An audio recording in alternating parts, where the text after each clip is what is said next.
I'm here with Linda Kletzander. We're both representing our families who were victims of abuse within private care homes. Before I start, I want to reiterate what people have said here tonight about the lack of representation from Fine Gael and Labour. It's an out-and-out disgrace. Following on from the Clontarf meeting, Aidan O'Riordan did set up for myself and Linda. The debate we had in Clontarf for the Dublin-based North constituency, and Aidan O'Riordan was the TD in the area. He's the Minister of State for something, and he dealt with the issue. Go ahead, yeah. Well, tonight we got, I got a phone call from a senior member of tell us the issue you raised with Aidan O'Riordan. Abuse within care homes. I have a photograph here of my brother, and this is the way he left the care home. Okay. He never sustained injuries before he went out, and he hasn't sustained any of the injuries since he has left the care home. While he was there, he received 7 stitches to his head, 5 stitches to his upper lip, extensive bruising to his body, and he was hospitalised in Our Lady of Lourdes Hospital for 5 months. Subsequently, he left there in a wheelchair. Now, I have campaigned for 5 years to get an answer to what happened to my brother while he was there for 1.5 years in a private care home with people charging €1,000 a day up to €5,000, €6,000 a week, and not taking care of these vulnerable people.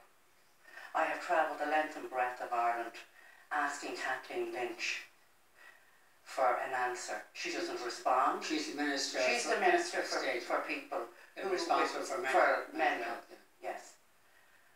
She doesn't return phone calls. She doesn't reply to emails. We went to Limerick. We met and we sat with her. She promised that she would call us. She doesn't return any calls. As I said, following on from Clontarf, Aidan O'Riordan picked up on it, and he did, in fact, get in contact with a senior member of the HSE. But as I said tonight, they said they are not going to investigate, so we're left again. There's no transparency, there's no accountability. These people are vulnerable. Kathleen Lynch, you got the ministers, whatever, you're drawing down your wages on these people, on the back of these vulnerable people. And you won't even turn up here to answer a question. Okay, thank you very much.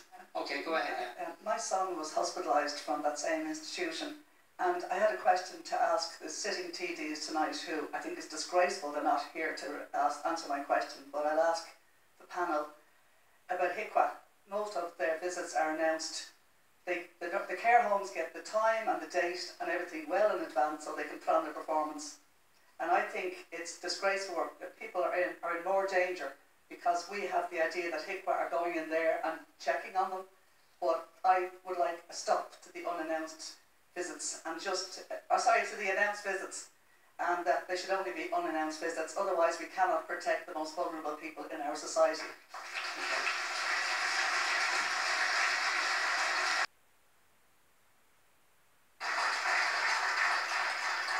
I think a huge part of the problem in Ireland is actually the HSE, and it's this peculiar blend that we have of an enhanced role for the private sector and private medicine, which is distorting the situation. To me, the NHS model in Britain was the best way, the most equitable and fair, funded by taxation, not the renewal model on those at the bottom, but actually to go after the high earners. And yes, I would think that increase in corporation tax to pay for that would be part of it, but I also think the HSE should be dissolved in its present form. I mean, the lack of accountability.